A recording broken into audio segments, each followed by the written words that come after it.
이번 주부터가 조금 여러분들 그동안의 관성을 깨고 실천을 해야 되는 액션 포인트들이 생겨요.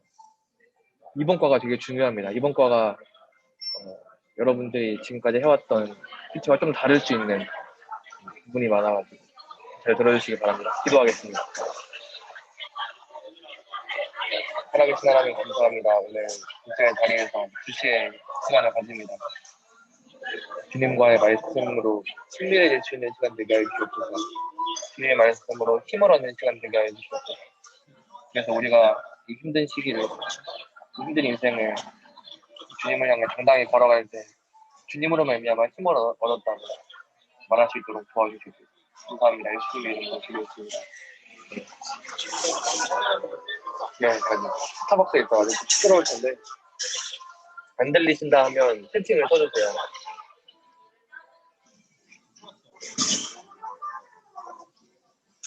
연구 묵상입니다.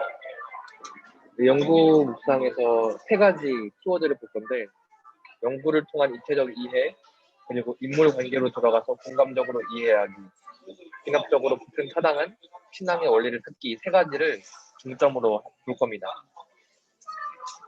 연구 묵상에서 가장 중요한 것은 성경 해석의 가장 기본적인 원리는 그때와 지금 사이에 다리를 놓아야 된다는 거예요. 성경 시대의 문화와 원리를 그대로 오늘날의 문화와 적용할 수는 없습니다. 성경 속 시대나 지금의 시대나 변하지 않는 하나님의 원리를 파악해야 하는 것이죠.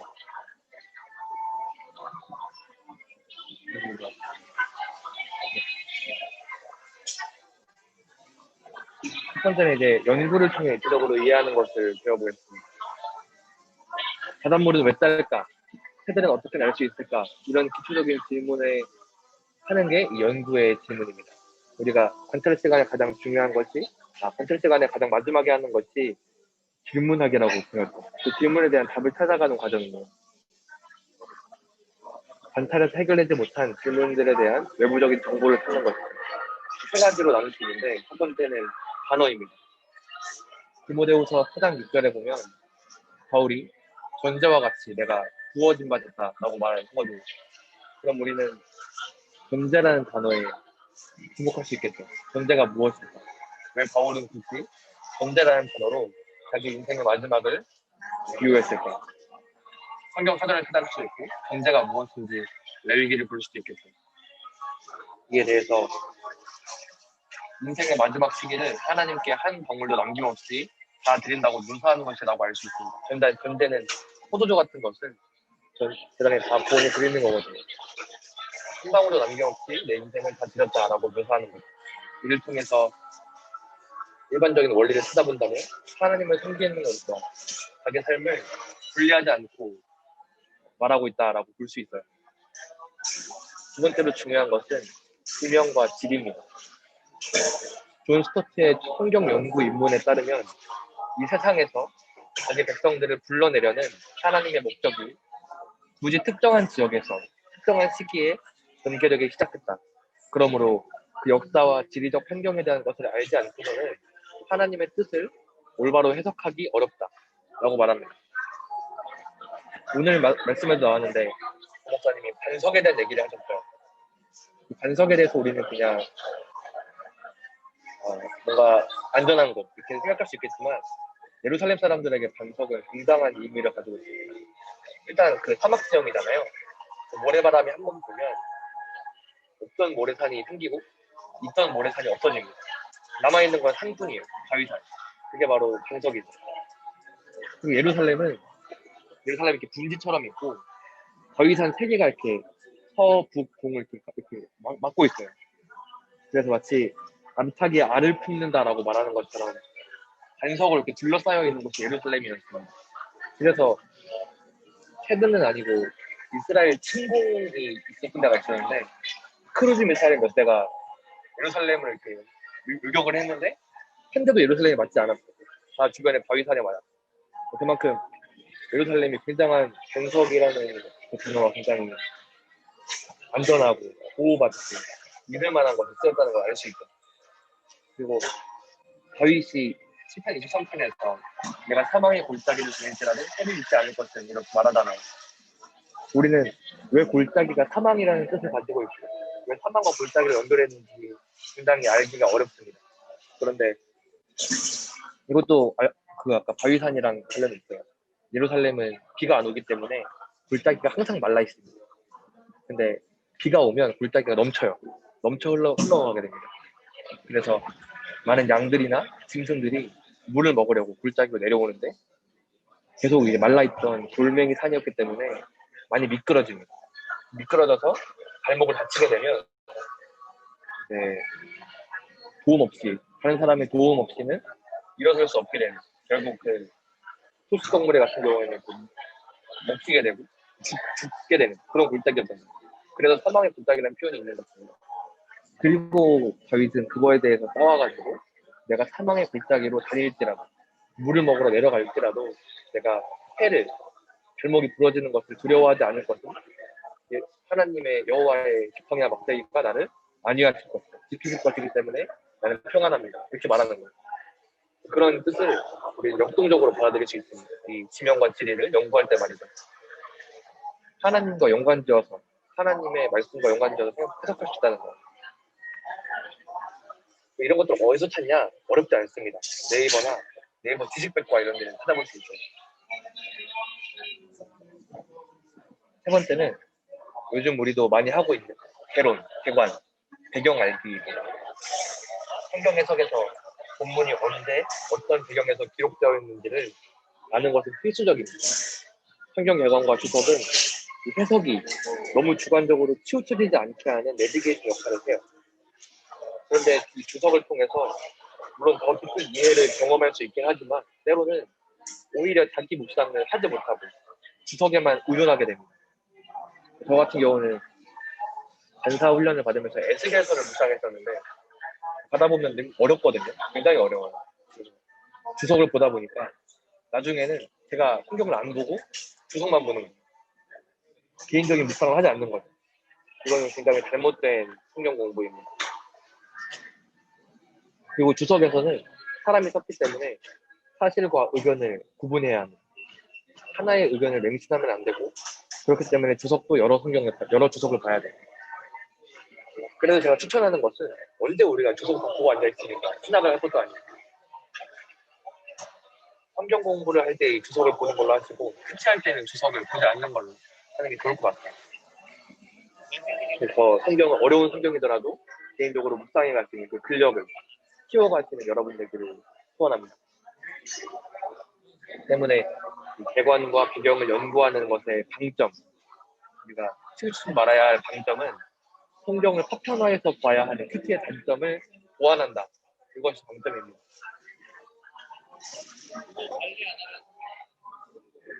두 번째는 묵상을 통해 공감적인 이해를 하는 거예요. 주어진 텍스트 속에서 상황을 재현하고 뇌속에서 재현해보고 공감해보고 반응해보는 거죠. 거룩한 상상력이라고 하는 이 공감적인 이해를 위해 가장 쉽고 유용한 것은 등장인물, 저자, 1차 수신자의 입장을 배워보는 것입니다. 연구를 통해 입체적으로 이해해보시면 본문의 인물이 배워보기도 편합니다. 예를 들어서 고린도가 어떤 도시였는지를 이해하면 고린도의 교회를 개척한 바울이 무슨 마음이었을지, 고린도 교회 성도들이 주로 어떤 상황에 놓여 있을지를 공감하기 쉬워질 것입니다. 두 번째는 저자의 의도에 대해서 생각해보는 건데 성경은 성령의 유기적인 영감으로 쓰여졌다라고 봐요. 이 말이 무슨 말인지는 모르시는 분은 공통하시고 단순하게 말하면 성령의 의도가 곧 저자의 의도로 반영된다라는 말입니다. 성령의 의도에 상관없이 저자가 썼다라는 게 아니라는 거죠. 특히 복음서를 다룰 때 예수님이나 그 속의 제자들의 입장이 되어보는 것과 저자로서의 마가, 저자로서의 마태, 저자로서의 바울의 입장이 되어서 왜 이런 이야기를 여기서 이런 방식으로 썼을까라고 생각하는 것은 전혀 다른 차원의 묵상이 되는 거죠. 그리고 이 두 번째까지 했죠. 마지막은 등장인물이나 저자가 아니라 그 상황을 내려다보시면 하나님의 입장에 서보는 거예요. 하나님의 도감도를 보는 거죠. 하나님께서 그들의 모습을 보면서 어떤 마음을 가지고 어떤 섭리를 진행하셨는가를 공감하면서 말씀과 가까워질 수 있습니다. 이것은 전혀 어렵지 않아요. 우리와 항상 함께 하시겠다고 예수님께서 말씀하시기 때문입니다. 그렇기 때문에 이 세 번째, 하나님의 섭리에 공감하는 이 단계를 통해서 우리는 실제로 하나님을 경험하고 하나님의 말씀을 사모하는 시간을 가지게 됩니다. 그럼 우리가 연구를 했고 또 묵상을 했으면 연구 묵상을 통해 보편타당한 신앙의 원리, 이걸 알아야 돼요. 성경의 시대와 오늘날의 문화는 다르기 때문에 이 시대 문화와 그 문화 속에 있는 하나님의 원리를 구분할 줄 알아야 합니다. 예를 들면 단적인 예인데요. 호산나 하면서 예수님이 예루살렘으로 오시잖아요. 나귀를 타고 오신단 말이에요. 여기서 신앙의 원리가 뭘까요? 내가 교회를 갈 때 나귀를 타야겠구나, 이런 거겠습니다. 그렇지 않습니다. 잘 들었나요? 하나님 나라 리더십은 군림하고 통치하는 것이 아니라 겸손하게 섬기는 것이다 라는 신앙의 원리를 발견하는 게 옳죠.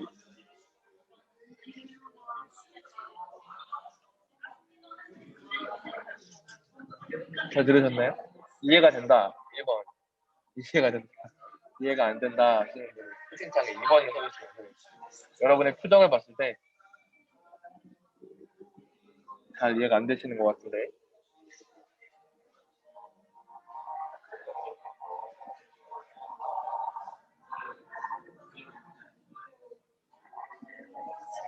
들리나요 혹시? 안 들리나요? 지금까지 제가 혼자 말하고 있었나요? 반응을 좀 해봐. 아니에요? 좋아요.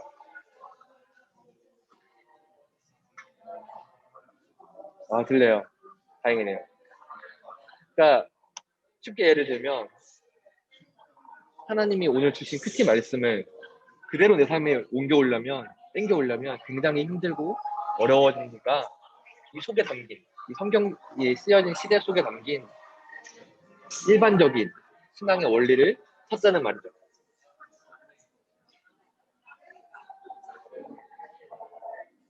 감사합니다. 이렇게 원리를 만들어서 적용을 해야 실천 가능한 적용점을 정해서 실제로 삶에서 힘을 얻는 큐티를 할 수 있습니다. 또 그저 그 순간, 큐티 시간 순간에 말씀을 받고 한 번 적용해보는 걸로 끝나는 것이 아니라 평생 기억하고 순종해야 할 영원한 진리를 소유하게 하는 것이죠. 마치 우리의 큐티가 지금 시험 전에 공부 잘 기억했다가 시험 끝나면 다 잊어버리는 것처럼 그냥 하루 살고 없어지는 큐티를 하고 있었다면 그것이 아니라 계속해서 이어질 수 있는 내 신앙생활의 전반을 다 책임질 수 있는 원리를 찾을 수 있다는 겁니다. 예를 들어서 써놨는데 레위기, 출애굽기, 민수기의 예를 들었는데 레위기를 우리가 보통 제사에 대한 내용이라고 생각하지만 11장에서부터는 일상의 거룩함에 대한 부분이 더 많이 나오거든요. 그러니까 레위기를 제사책, 율법책이라고 보는 것보다 하나님이 거룩함에 대해서 우리에게 이야기하고 있다라고 생각하는 것이 더 신앙의 원리를 찾기 좋고, 출애굽기를 그저 탈출 이야기라고 본다면 그 뒤에 우리가 봤던 성막을 만들고 성막을 굳이 또 같은 구절을 쓰면서 실제로 지어내는 것이 굉장히 이해하기 어렵단 말이죠. 그냥 탈출 이야기가 아니라 하나님을 섬기지 않았던 이스라엘이 하나님을 섬기게 되는 이야기로 받아들이는 순간 보편적인 신앙의 원리를 찾게 되는 것이죠. 일반적인 모든 사람에게 적용할 수 있는. 민수기도 그냥 인구조사라고 보기에는 인구조사 딱 2번 나옵니다. 인구조사가 아니라 약속이 성취되는 행진이 민수기부터 시작되었다라는 것이죠. 그렇기 때문에 우리 삶에서 가장 가까운 성경은 사실 민수기입니다. 예수님의 재림에 대한 약속, 하나님 나라에 대한 약속이 성취되어 가고 있는 이 행진이 우리 삶을 통해서 시작되고 있는 거예요. 그렇기 때문에 우리가 지금 민수기를 볼 때 아까도 말했던 것처럼 그냥 법 이야기, 막 이번에 여자를 의심하는 남편에 대한 법이 나왔죠. 그런 것처럼. 그런 거 왜 나왔을까? 하나님은 왜 그런 법을 지금 이 시국에, 지금 행진을 시작해야 되는 이 시국에 주셨을까라는 걸 생각해 봐야 되는 거예요. 그 의심이 얼마나 큰 오점이고 결점이 될 수 있는지를 말씀하십니다. 결론적으로 지금까지 객관적으로 관찰해보고 시대 상황과 인물 관계 안에 들어가서 연구하고 묵상했던 것을 종합해서 성경 시대의 A 사건, 어떤 사건이 현재 시대의 신자들에게, 우리들에게 적용될 수 있는, 이거는 나뿐만 아니라 모든 사람에게 적용될 수 있어야 돼. 내 친구 또는 30년 전에 신앙생활을 했던 선교사님에게 적용될 수 있어야 돼. 하나님의 원리를 찾는 것이 중요합니다. 이해가 되셨나요? 좋아요.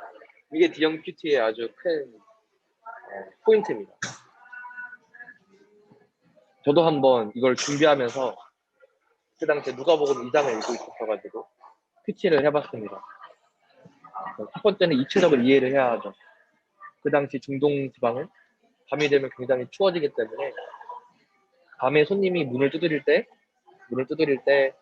손님을 안 들여보내면 살인 행위였어요. 그렇기 때문에 손님을 꼭 받아야 했다. 그리고 베들레헴이라는 지방을 봤을 때 굉장한 시골이거든요. 이름도 없는 거의 시골인데 여관이 있을 만한 도시가 아닌 거예요. 양이나 치고 있는 휴지밖에 없는 풀밭인데 여관이 있을 만한 도시가 아닌 거예요. 개인 가정집에 가셨을 거라고 많은 학교들이 추론합니다. 근데 그 방에 손님 묵을 방이 없다라고 말한 것은 아까도 말씀드렸듯이 언제든지 손님을 받아들일 수 있도록 준비를 해놔야 되는데 그 손님이 타버린 거죠. 손님이 예수님보다 먼저 온 손님이 있었고 그래서 손님 묵을 방이 없었고 그렇기 때문에 그 손님의 종이 쓰는 방에서 예수님을 낳을 수밖에 없었던 거죠. 방보에 싸서 그나마 푹신한 남는 구유에 묵였을 것이다. 이렇게 입체적인 이해를 해봤습니다. 그래서 신앙의 원리, 모든 사람들에게 적용할 수 있는 신앙의 원리는 무엇인가? 하나님은 낮은 자들이 믿음으로 반응하는 것을, 마리아와 요셉이라는 낮은 자들이 믿음으로 반응하는 것을 구원 계획의 첫 단계로 주시는구나 라고 일상적인 원리를 찾아봤습니다. 일반적인 원리를.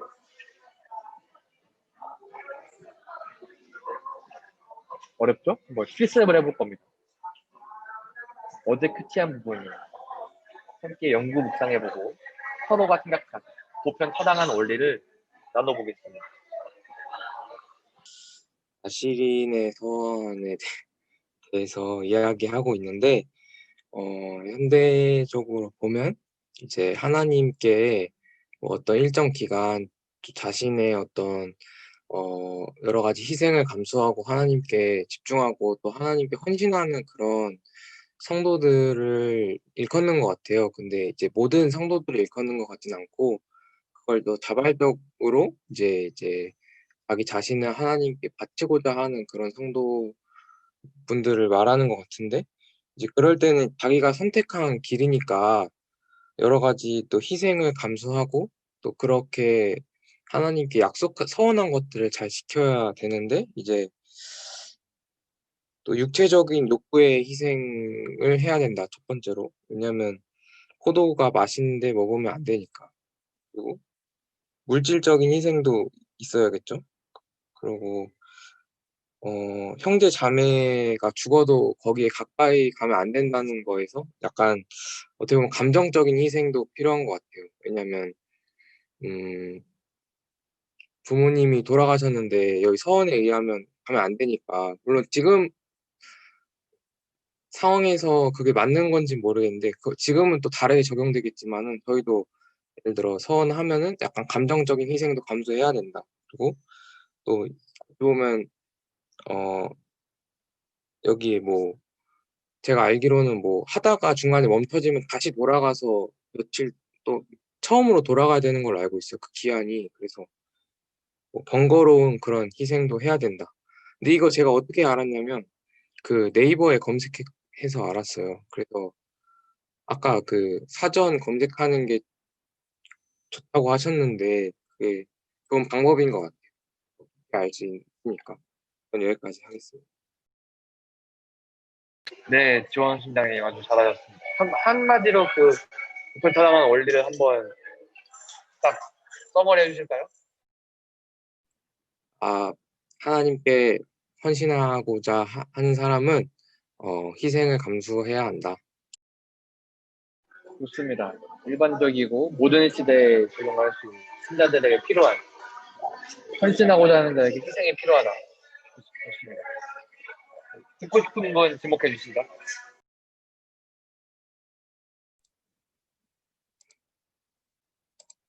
저는 황인호 순장님 지목하겠습니다.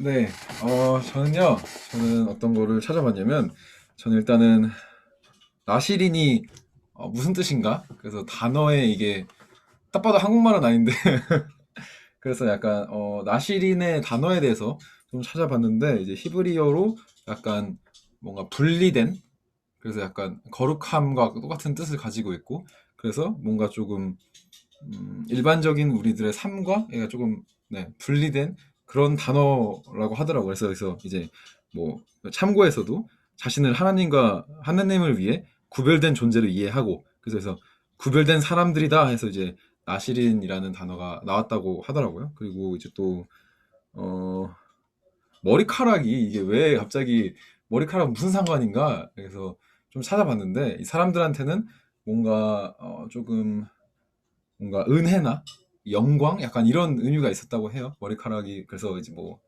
나중에 그래서 약간 머리카락을 기르는 거는 뭔가 약간 하나님의 은혜를 약간 누리는 약간 이런 의미로 저는 보면 됐을 것 같기도 하고, 그래서 또 왜 이런 또 서원을 했을까?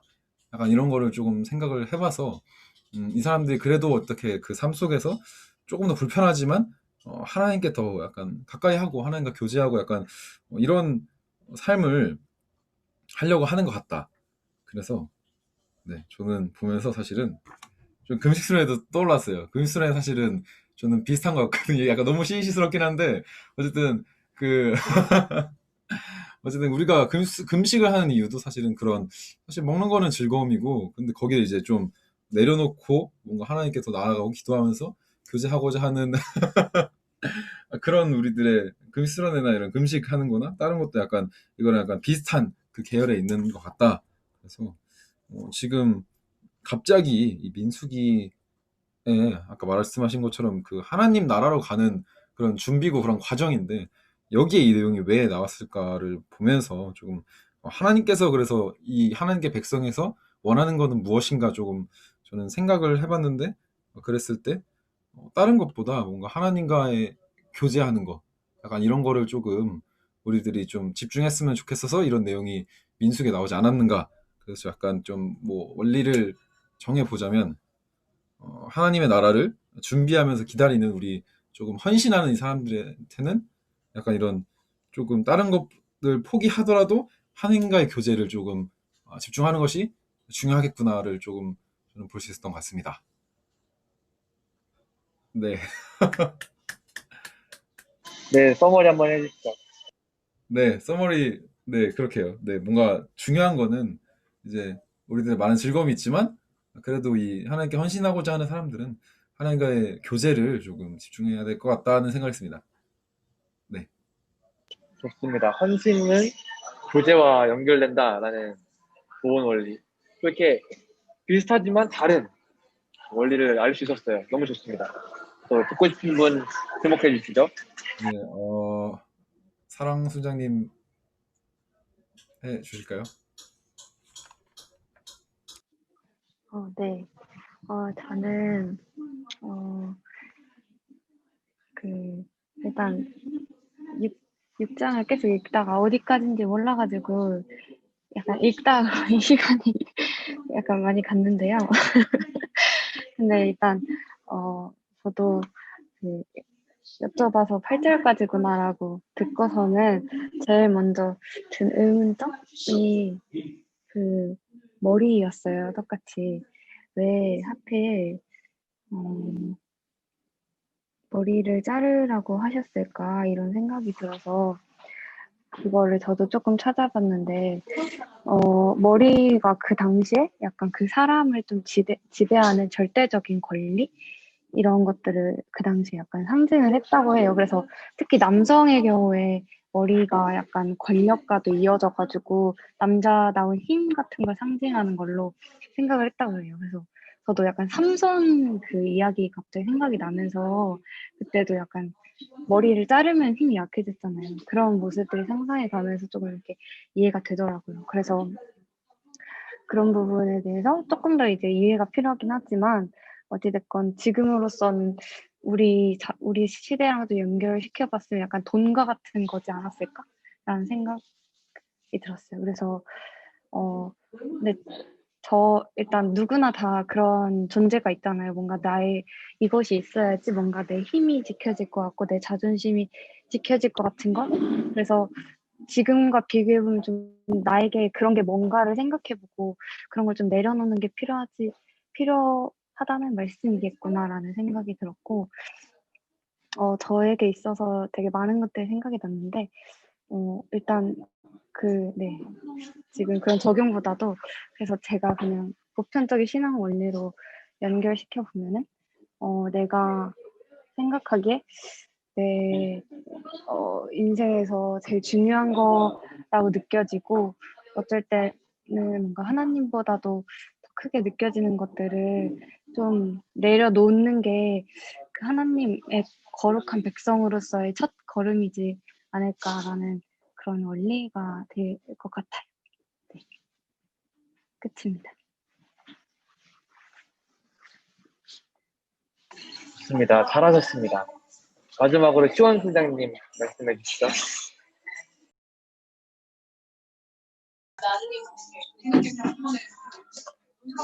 좀 주변이 많이 시끄러운데 괜찮으신가요?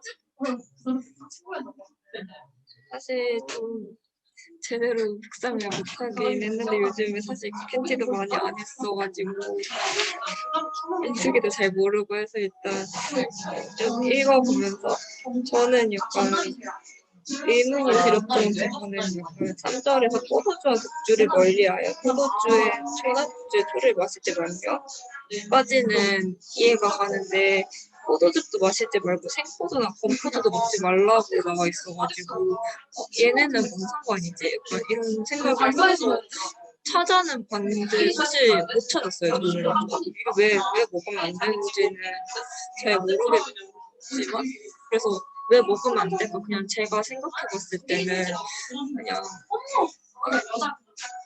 약간 죄의 근처에도 가지 말라? 약간 이런 생각이 들었어요. 그러니까 좀 우리한테 있어서 음주 같은 경우에도 딱 어디에 뭐 술 먹지 말라고 안 나와 있진 않지만 뭐 취하지 말라고 나와 있고 약간 그런 것도 있고 좀 다른 사람들을 위해서 다른 사람들이 볼 때 있어서 이거를 그 사람의 마음이 어려워진다면 그게 죄니까 약간 좀 그런 쪽이 좀 생각이 났어요. 그래가지고 이렇게 약간 죄 근처에도 가지 말라 약간 이런 생각이 들어가지고 좀 더 거룩을 되게 거룩이 되게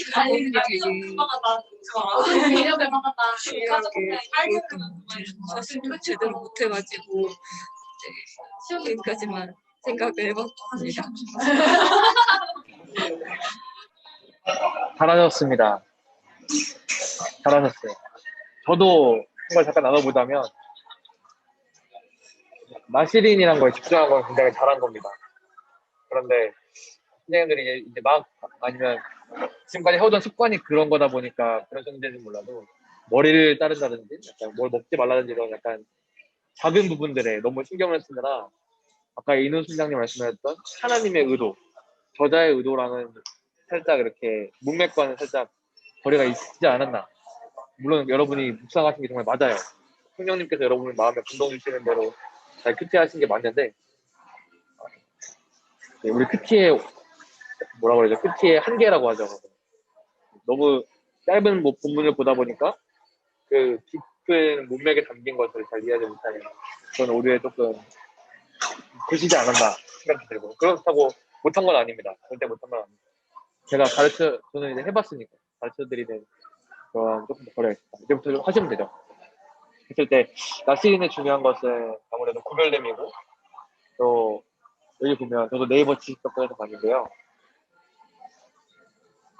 이방인이 아니면 모든 이스라엘 남녀는 종까지도 나시린 소원을 할 수 있었다고 해요. 그러니까 모든 사람들이 나시린 소원을 할 수 있었다는 거죠.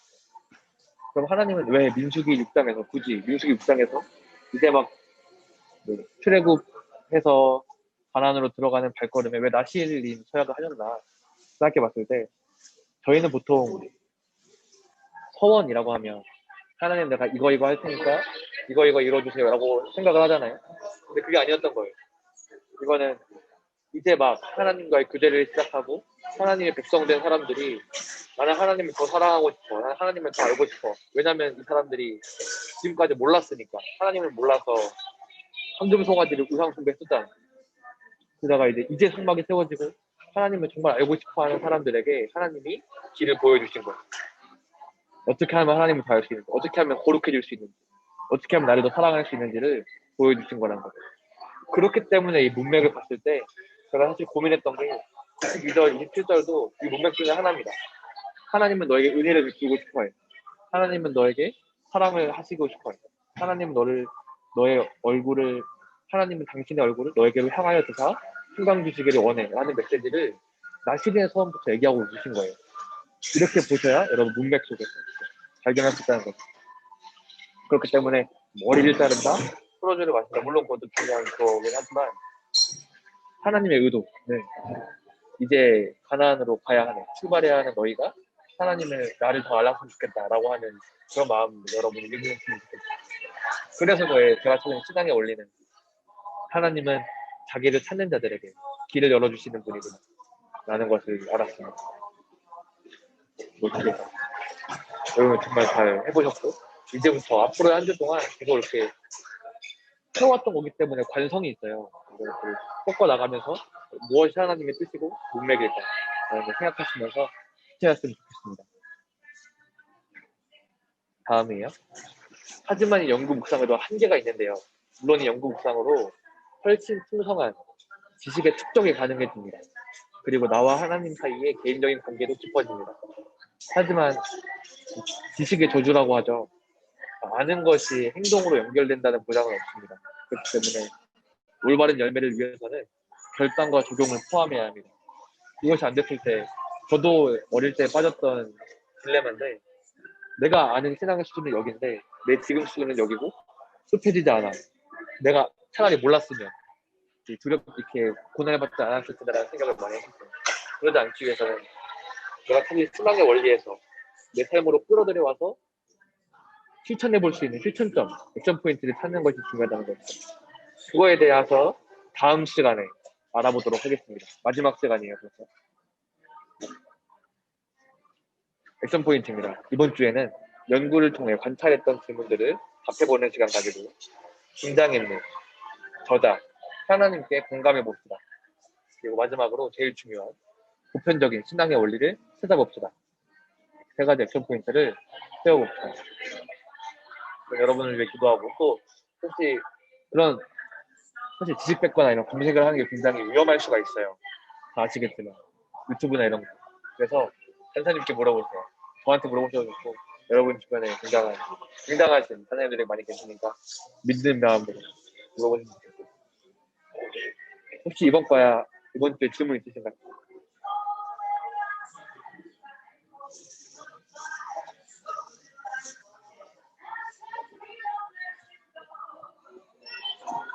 감사합니다. 기도하고 마치겠습니다. 살아계신 하나님 감사합니다. 오늘 연구 묵상을 하는 걸 들었습니다. 성경이 정말 어려워서 알 수 없을 것 같지만 믿음의 선배들이 많이 정리해 주시고 지식과 정보들을 모아놓은 게 있는데 우리가 어쩌면 게을러서 어쩌면 너무 힘들어서 그런 걸 찾지 못합니다. 하나님 우리에게 힘을 주시고 하나님을 더 알고자 하는 마음 주셔서 우리가 지금까지의 관성과 습관에서 벗어나 하나님의 마음이 무엇이었을지 공감해보는 한 주가 되게 하여 주시옵소서. 정말 우리와 함께 하시는 성령으로 우리에게 말씀하실 것을 믿습니다. 감사합니다. 예수님의 이름으로 기도했습니다.